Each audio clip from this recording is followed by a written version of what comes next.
दुनिया में कई ऐसे जेल है जिन्हें काला पानी की जेल से भी बदतर माना जाता है, लेकिन क्या आपने सोचा है कि कोई ऐसा भी होगा जो इन खतरनाक जेलों से भी भाग निकला होगा? जी हाँ, सही समझा है आप लोगों ने। आज के इस वीडियो में हम ऐसे ही कुछ कमाल के करतब करने वाले कैदियों का जिक्र किया है। उस जेल से कभी कोई नहीं भाग सका था। भागने की कुछ कोशिशें हुई थी, लेकिन सब नाकाम रही। एक सुनसान टापू पर बनी चारों तरफ से समुद्र से घिरी दुनिया की सबसे सख्त मजबूत इस जेल का इतिहास तब बदला जब 3 कैदी चौंकाने वाली तरकीबें लड़ाकर आखिरकार भागने में कामयाब हुए। जांच के बाद तीनों को मरा हुआ मान लिया गया। फिर 50 साल बाद इनमें से एक मुर्दे के जिंदा होने के पक्के सबूत मिले तो जांच पर उठे सवालों से खलबली मच गई। कैलिफोर्निया की सैन फ्रांसिस्को खाड़ी के बीच एक सुनसान टापू अल्काट्राज, यहाँ बनी जेल को अमेरिका का काला पानी समझा जाता था और यहाँ बेहद दुर्दांत अपराधियों को सजा के लिए भेजा जाता था। इन्हीं कैदियों में वो 4 कैदी भी थे जिनके इरादे खतरों से खेलने के थे। जॉन और क्लैरेंस नाम के एंगलिन भाई के साथ 2 कैदियों का दोस्ताना बढ़ा और वो थे मॉरिस और एलन।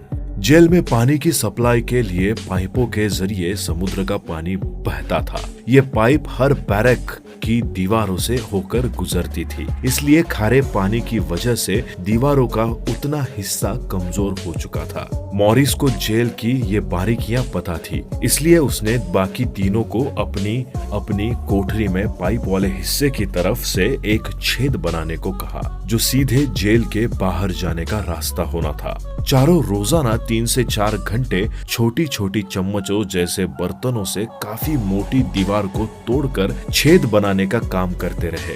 इस काम के दौरान मॉरिस पूरे शोर के साथ एकॉर्डियन बजाता या उसमें ठोक पीट का काम करता था ताकि पहरेदारों को छेद किए जाने की आवाज न आए। छेद इतना बड़ा बनाया जाना था कि उसमें से पूरा आदमी निकल सके। मॉरिस को पता था कि इन बैरकों के पीछे जंगल जिम था और वो इन छेदों के जरिए उस जिम की छत पर निकल सकते थे और वहां से आसानी से भागा जा सकता था। जून 1962 की वो रात आ गई जब चारों को भाग जाना था। उस रात कुछ देर के लिए बिजली चले जाने का फायदा भी चारों को मिला, लेकिन इसके बावजूद एक गड़बड़ की वजह से चारों की सांसें हलक में अटक गई। चारों को अपनी कोठरियों के छेदों से बाहर निकलना था, लेकिन एलन अपनी कोठरी के छेद में अटक कर रह गया क्योंकि छेद के आकार का उसका अंदाजा गलत साबित हुआ। तीनों एलन को छोड़कर आगे बढ़ गए क्योंकि तीनों को पता था कि जो नाव बनाई गई थी उस पर जितना कम वजन हो उतना अच्छा था। एलन के मन में एक बार ख्याल आया कि वो चीख चिल्लाकर पहरेदारों को बुला ले और तीनों को भागने से रोक ले, लेकिन फिर उसने इरादा बदल दिया। रात के वक्त तीनों जेल से भाग चुके थे और पहरेदारों से नजरें चुराने के बाद रात करीब 11:30 बजे अपनी बनाई नाव के जरिए समुद्र में उतर चुके थे। उधर सुबह तक जेल के किसी पहरेदार या अफसर को इसकी भनक तक नहीं लगी थी। सुबह जब एक गार्ड ने एलन को एक छेद में फंसे और जूझते देखा, तब उसने सायरन बजाकर सबको अलर्ट किया। किसी तरह एलन को उस छेद से निकाला गया और उसके बाद एलन ने जेल प्रशासन की मदद करते हुए पूरी कहानी बयान की। फौरन बाद भागे हुए 3 कैदियों की तलाश शुरू हुई, लेकिन वे पुलिस को कभी नहीं मिले। एक और अब बारी हॉलीवुड क्लासिक में फ्रैंक अबगनले के भागने को भारी लोकप्रियता मिली है।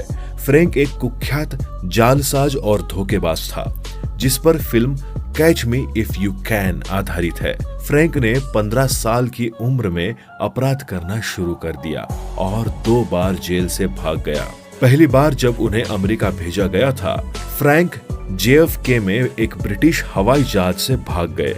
अंततः उन्हें अप्रैल 1971 में हटा दिया गया। अप्रैल 1971 में फ्रैंक ने अपने भागने में सहायता करने के लिए गार्ड को चकमा देने के लिए अपने दांव का इस्तेमाल किया। जेल में जांच करते समय अमेरिकी मार्शल फ्रैंक कुछ जरूरी कागजात भूल गए। इस समय अमेरिका में कई जेलों में नागरिक सही मुद्दों के लिए संघीय कार्यकर्ताओं द्वारा निरीक्षण किया जा रहा था। फ्रैंक ने जेल प्रहरियों के साथ छेड़छाड़ करने के अवसर को ये मानते हुए जब्त कर लिया कि वो एक अंडरकवर इंस्पेक्टर है जो एक समीक्षा के लिए एक कैदी के रूप में प्रस्तुत करता है।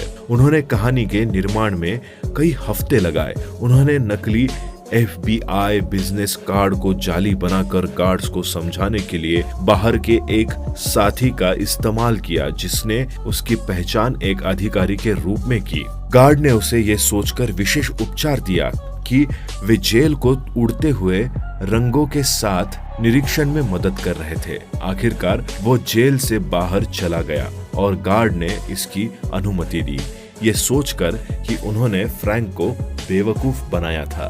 दोबारा पकड़े जाने से पहले वो 2 महीने तक फरार था और कहानी फ्रैंक को उसके सरल भागने के लिए तत्काल सनसनी बना रही थी।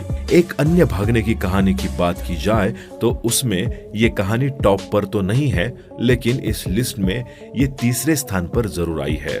अविश्वसनीय लगता है कि एक भागने में 3 कैदियों को एक चाबी की बनावट याद करके यूके में भाग गए। कैदी एंड्रयू रोजर, कीथ रोज और मैथ्यू विलियम्स ने जेल की शीट मेटल शॉप में काम किया और दुकान में उनके भागने के लिए सभी आवश्यक उपकरण बनाए। उन्होंने एक गार्ड की मास्टर की बनावट को याद किया और एक नकल बनाई जो उन्हें भागने के दौरान किसी भी दरवाजे को खोलने की अनुमति देती थी। उन्होंने 25 फीट की स्टील की सीढ़ी और होममेड बंदूक भी बनाई थी और मौका पाते ही वे भाग निकले। वे 4 दिन बाद पकड़े गए। एक विमान चोरी करने की योजना का नक्शा बनाने की कोशिश कर रहे थे। एक अन्य कहानी में भागने के लिए जिस चीज का इस्तेमाल किया गया है उसका नाम आपने कभी नहीं सोचा होगा। फ्रांसीसी लुटेरा और साजायाफ्ता हत्यारे पास्कल पेनेट ने अपनी बेल्ट के तहत 3 सफल जेल से भाग निकले हैं, जिसने उसे अंतर्राष्ट्रीय स्तर पर अपना नाम दिया है। 12 अक्टूबर 2001 को पास्कल एक फ्रांसीसी गांव की जेल से भाग गया जब उसके दोस्त उसे चोरी के हेलीकॉप्टर के साथ जेल की छत से इकट्ठा कर रहे थे। फिर वो 2003 में हेलीकॉप्टर के माध्यम से जेल लौट आया और 3 और कैदियों को भागने में मदद की। 2005 में उन्हें 1997 में एक कार किडनैपिंग के दौरान हुई गार्ड की हत्या के लिए 30 साल की सजा सुनाई गई थी। फिर से भागने का फैसला करने से पहले वो थोड़े समय के लिए जेल में थे। जुलाई 2007 में पास्कल ने अपने दोस्तों के लिए एक हेलीकॉप्टर को चोरी करने के लिए व्यवस्था की। पायलट को होस्टेज बना लिया और उसे पास्कल की जेल में उड़ान भरने के लिए मजबूर किया, जहां वो छत पर इंतजार कर रहा था, जबकि उनका तीसरा भाग सफल रहा। उन्हें अंततः स्पेन में वापस ले लिया गया। क्यों चौंक गए ना सुनकर? क्या कमाल तरीके का उपयोग कर वो भाग निकला और अपने 3 दोस्तों को भी भगाने में कामयाब हुआ। जोआक्विन गुज़मैन लोएरा, जिसे एल चेपो के नाम से भी जाना जाता है, एक मैक्सिकन ड्रग लॉर्ड और सिनावा कार्टेल के पूर्व नेता है। वो 2 बार जेल से भागने में सफल रहा है। जनवरी 2001 में उनकी पहली भागने की घटना हुई। मैक्सिकन पुलिस द्वारा ड्रग के आरोपों में गिरफ्तार किए जाने के बाद एल चापो ने जेल में अपने बचाव में उनकी मदद करने के लिए गार्ड को रिश्वत दी। वो कपड़े धोने की गाड़ी में चढ़कर जेल से भाग गया और अगले 13 वर्षों तक कैद से बचने में सक्षम था। 2014 में उन्हें फिर से पकड़ लिया गया और 17 महीने बाद एल चापो फिर से भाग गया। इस बार मीडिया का बहुत अधिक ध्यान आकर्षित करने के बाद चेपो अधिकतम सुरक्षा जेल के वर्षा के नीचे निर्मित एक मील लंबी सुरंग के माध्यम से भाग गया। यह अपनी रन ऑफ द मील सुरंग नहीं थी। इसमें प्रकाश, वेंटिलेशन और पटरियों पर एक संशोधित मोटरसाइकिल थी जो संभवतः सुरंग के निर्माण में सहायता के लिए उपयोग की जाती थी। उन्हें जनवरी 2016 को फिर से हटा दिया गया और वर्तमान में जेल में बंद है। एक अन्य चोर की कहानी जो आपको हैरत में डाल देगी।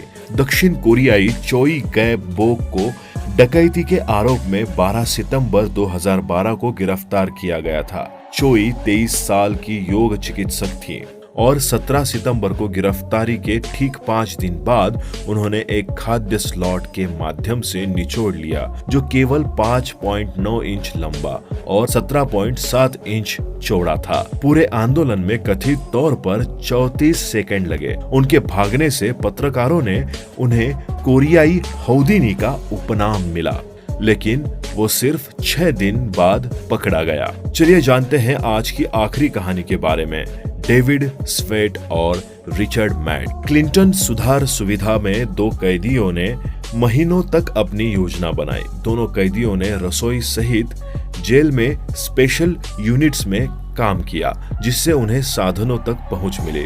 जब वे जेल में मैदान के आसपास चले गए तो दोनों ने महसूस किया कि मैदान में एक तेज टक्कर वास्तव में एक पाइप था, जिसे वे भागने के लिए क्रॉल कर सकते थे। रिचर्ड मैट ने जेल दर्जी जॉयस मिशेल के साथ भी एक संबंध स्थापित किया और उसे हैमबर्गर मांस में छिपे हेक्सा ब्लेड में छुपके करने के लिए मना लिया। ये सब उन्हें स्टील की दीवारों के माध्यम से काटने के लिए आवश्यक उपकरण रखने की अनुमति देता है। उन्होंने अपने बिस्तर पर क्लिंटन सुधार सुविधा स्वेटर के साथ डमी को छोड़ दिया, ताकि वे अपनी रात की जांच के दौरान गार्डों को बेवकूफ बना सके। उन्होंने कथित तौर पर एक नोट भी छोड़ा, जिसमें कहा गया था, अच्छा दिन है। मूल रूप से जॉयस को जेल की दीवारों के बाहर उनसे मिलना था और एक पलायन वाहन के साथ उनके भागने में सहायता करनी थी। हालांकि जॉयस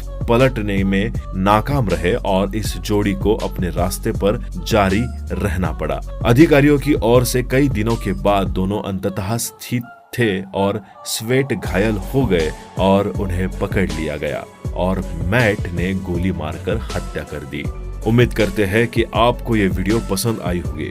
वीडियो पसंद आई हो तो वीडियो को लाइक करें, चैनल को सब्सक्राइब करें और इस वीडियो को ज्यादा से ज्यादा लोगों तक शेयर करें, अपने दोस्तों से शेयर करें और कमेंट करके जरूर बताएं कि आपको ये जानकारी कैसी लगी। मिलते हैं अगले वीडियो में, तब तक के लिए अलविदा दोस्तों।